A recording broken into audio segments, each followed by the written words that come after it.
Jai Hind students, welcome in our online classes SRPS Basti. Today we will continue the chapter 4 chemical bonding and molecular structure, and topic is very important topic, that is resonance. Okay, resonance. What is resonance in chemistry? That you have to remember that resonance word means that it provides stability to the molecule, यानी अगर कहीं पर भी resonance हो रहा है यानी कि वहाँ पर स्टेबिलिटी वो इंक्रीज़ करता है उसकी, यानी कि उसकी स्टेबिलिटी को वो बढ़ाता है.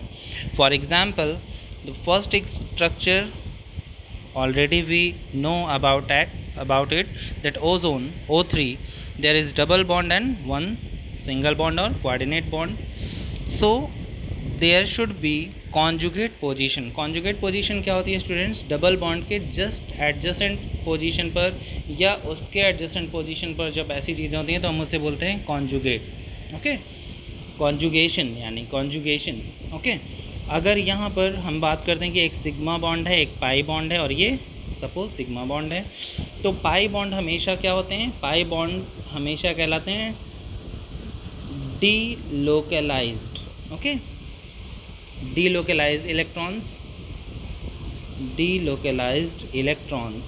ओके, दूसरी बात है कि यहाँ पर हमेशा जब डीलोकलाइज इलेक्ट्रॉन होंगे यानी कि लोकेट नहीं होते, वो डीलोकलाइज होते हैं यानी वो मूव कर सकते हैं. तो ये पाई बॉन्ड जो है वो शिफ्ट हो सकता है अपने एडजेसेंट वाले बॉन्ड पे.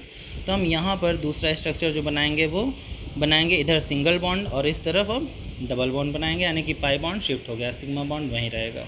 ओके, तो अब हम बात करते हैं कि अगर यहाँ पर दो पोजीशन हो सकती है तो ये आपस में क्या हो रहा है? इंटर कन्वर्टेबल है, यानी कि इंटरचेंज हो रहा है इनमें. ओके, इंटर कन्वर्टेबल होने की वजह से अब हम ऐसे स्ट्रक्चर बनाते हैं, ये इंटर कन्वर्टेबल है, इधर सिंगल इधर डबल बॉन्ड. फिर कहते हैं कि ये दोनों आपस में क्या हैं? ये दोनों को बोलते हैं canonical structures. Okay, canonical structure. और ऐसे बनाने का मतलब होता है कि जितने भी दो या दो से ज़्यादा स्ट्रक्चर्स हो सकते हैं कैनोनिकल स्ट्रक्चर्स, और उन सब का हाइब्रिड बनाया जाता है, यानी कि इन सब के इक्वल एक स्ट्रक्चर बनाते हैं जिससे वो सारे स्ट्रक्चर्स कैनोनिकल स्ट्रक्चर्स को रिप्रेजेंट कर सकें हम. तो देखिए यहाँ सिंगल सिंगल बॉन्ड तो होना कंपलसरी है, और जो एक पाई बॉन्ड है वो कभी इधर तो कभी इधर होता है, इसलिए हम ऐसे बनाते हैं डॉटेड. ठीक है, डॉटेड या डैश डैश लाइन ऐसे कर देते हैं, यानी कि ये इधर कभी मूव करता है तो कभी इधर मूव करता है. ओके स्टूडेंट्स, तो इसे हम बोलते हैं रेजोनेंस हाइब्रिड. ओके, ये एच है. हाइब्रिड का मतलब जिसमें सब चीज़ों का मिक्सचर हो. सपोज ऐसे आप समझ सकते हैं इसे कि रेजोनेंस हाइब्रिड हम इसे बोलते हैं जिसमें कई सारे कैनोनिकल स्ट्रक्चर्स को एक साथ शो किया गया हो. ओके, दूसरा एग्जांपल अब हम बात करते हैं कि डीलोकलाइज इलेक्ट्रॉन हो या फिर कॉन्जुगेशन पर जैसे डबल बॉन्ड हो या फिर वहाँ पर चार्ज भी हो सकता है. ओके, जैसे अब हम बात करें एसीटेट की, तो ये समझने वाली बात है कि आपको एसिटिक एसिड पता है कि ये CH3COOH क्या होता है? Acetic acid. इसमें हम बात करते हैं अगर ये डिसोशिएट होता है अपने आयंस में तो इसमें CH3CO- एंड H+ आयन, यानी हाइड्रोजन आयन प्रोवाइड करता है क्योंकि एसिड है, और इसे हम बोलते हैं acetate ion. Okay, acetate ion. Acetate ion का स्ट्रक्चर बनाते हैं CH3C double bond O single bond O. देखिए ये ऐसा होता है, अगर हम H+ ऐसे ऐड करें तो ये बॉन्ड था, ये बॉन्ड ब्रेक हुआ है तो ये माइनस हो जाता है और ये प्लस हो जाता है, क्योंकि ये इलेक्ट्रॉन्स किधर आ जाते हैं? ऑक्सीजन की तरफ, because of electronegativity difference. Oxygen ज़्यादा इलेक्ट्रोनेगेटिव है तो इलेक्ट्रॉन्स को अपनी तरफ अट्रैक्ट कर लेता है, H+ यहाँ से रिमूव हो जाता है, फिर ये बन जाता है एसीटेट आयन. अब हम इस एसीटेट आयन में जो निगेटिव चार्ज है उसे दिखाएंगे कि वो इधर शिफ्ट होगा डबल बॉन्ड बनाने के लिए, तो इनमें से जो पाई इलेक्ट्रॉन्स होंगे वो शिफ्ट हो जाएंगे इस ऑक्सीजन पे.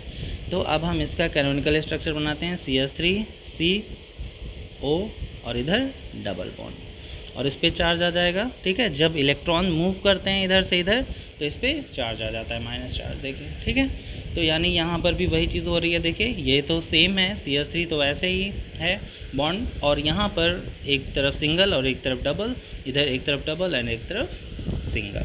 ओके, अब हम इसे रेजोनेंस हाइब्रिड बनाना चाहते हैं इसका.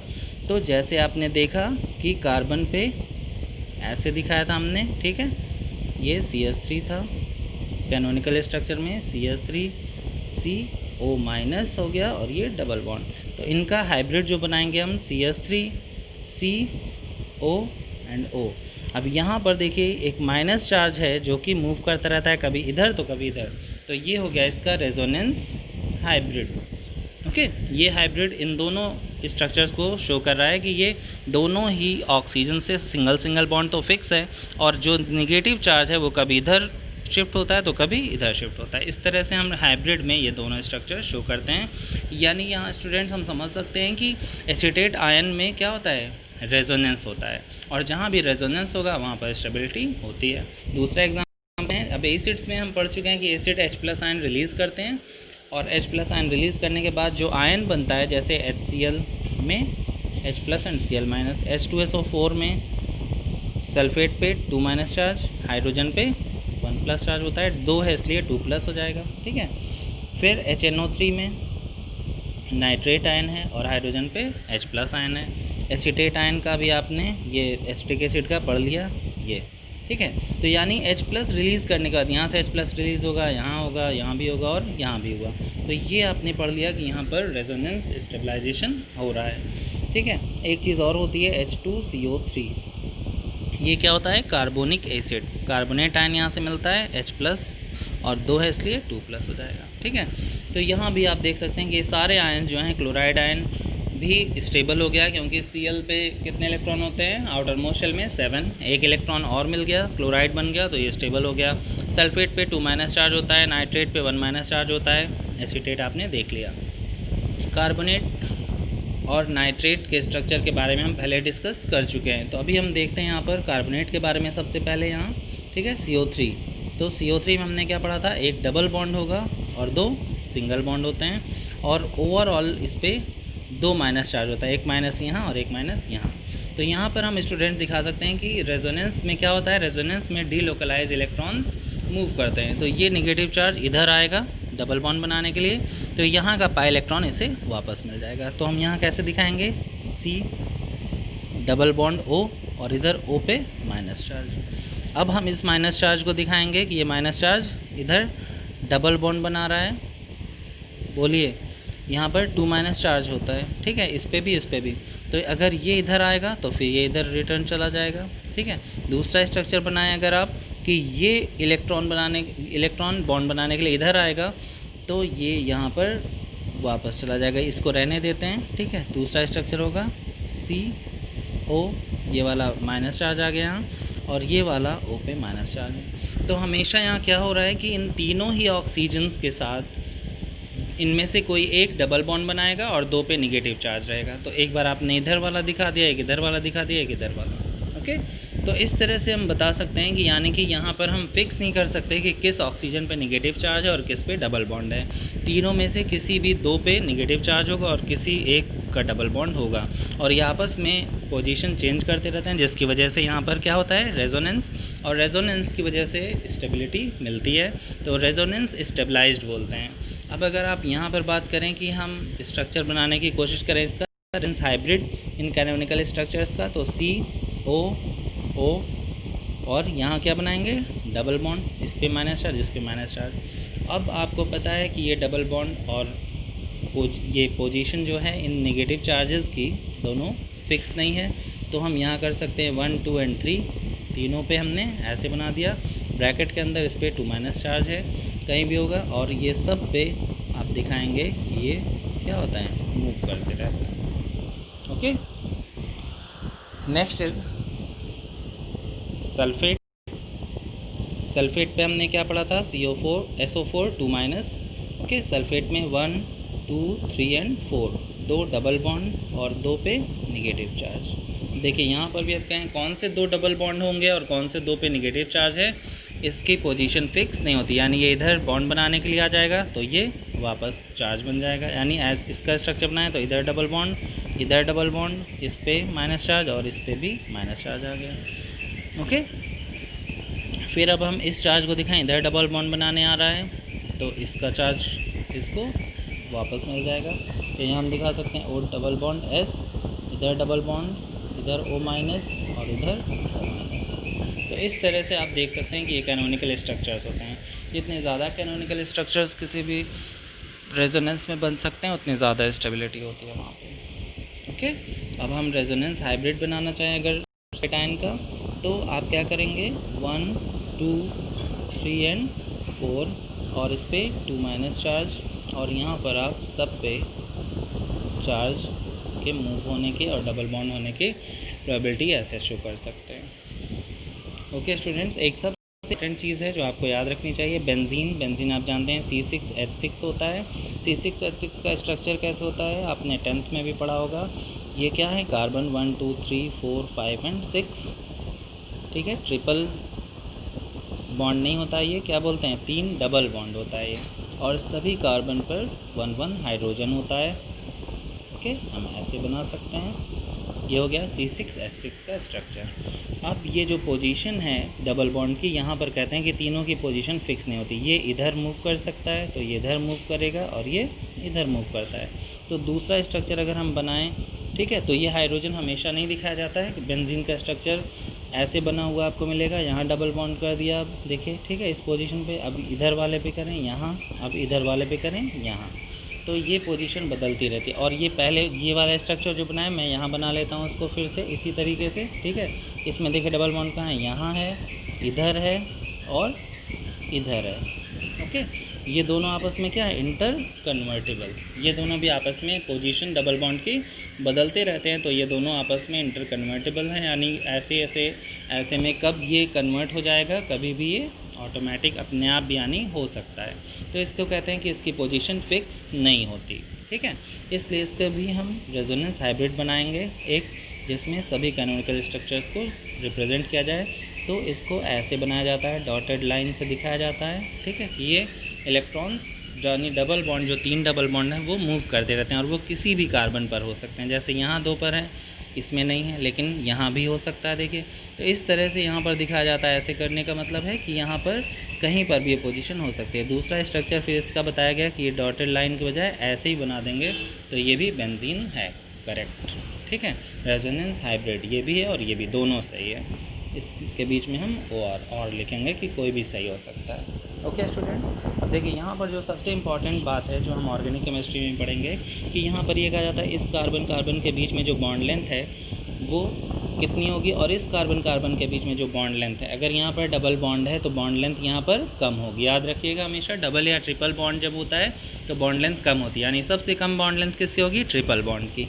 Triple bond carbon triple bond में सबसे ज़्यादा क्लोज होते हैं ये, इसकी वजह से बॉन्ड लेंथ सबसे कम होती है, ठीक है।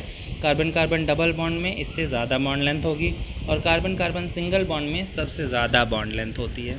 तो कंपैरेटिवली आपको पता होना चाहिए, carbon single, double and triple bond में कंपैरेटिवली शॉर्टेस्ट लेंथ जो होती है वो ट्रिपल बॉन्ड की है, और यहाँ पर लॉन्गेस्ट जो है वो ये होता है सिंगल बॉन्ड। ओके, तो अब यहाँ बात कर रहे हैं कि अगर हम यहाँ पर ऑब्जर्व करने की कोशिश करें कि बेंजीन में यहाँ सिंगल बॉन्ड है तो ये बॉन्ड लेंथ ज़्यादा होनी चाहिए, और कार्बन डबल बॉन्ड में बॉन्ड लेंथ कम होनी चाहिए। लेकिन जब ये मेज़र किया गया एक्सपेरिमेंटली तो पता चला कि यहाँ पर ये 1 2 3 4 5 6 जितने भी बॉन्ड्स हैं कार्बन के, वो सब की बॉन्ड लेंथ क्या है, इक्वल है, और बॉन्ड स्ट्रेंथ भी इक्वल है। आप जानते हैं डबल और ट्रिपल बॉन्ड की स्ट्रेंथ भी ज़्यादा होगी, सिंगल बॉन्ड से ज़्यादा मजबूत होगा, ठीक है। बट यहाँ पर कहा गया कि यहाँ तो बॉन्ड लेंथ और बॉन्ड स्ट्रेंथ दोनों ही सबकी इक्वल है। इक्वल होने का मतलब है कि यहाँ पर कभी भी आप पोजीशन कंफर्म नहीं बता सकते कि कहाँ पर ये डबल बॉन्ड प्रेजेंट होते हैं, यानी कि वो सब इक्वल ही हैं, ठीक है, इक्वल हैं। तो यहाँ पर जैसे यहाँ शो किया गया वैसे ही सब इक्वल हैं, यानी सब एक जैसे हैं, यानी कि ना ही कोई सिंगल है और ना ही कोई डबल है, वो क्या है, इन बिटवीन है, सिंगल और डबल के बीच में है, ठीक है। सिंगल बॉन्ड से ज़्यादा स्ट्रॉन्ग है और डबल बॉन्ड से थोड़ा वीक है। Okay students, is it clear to everyone?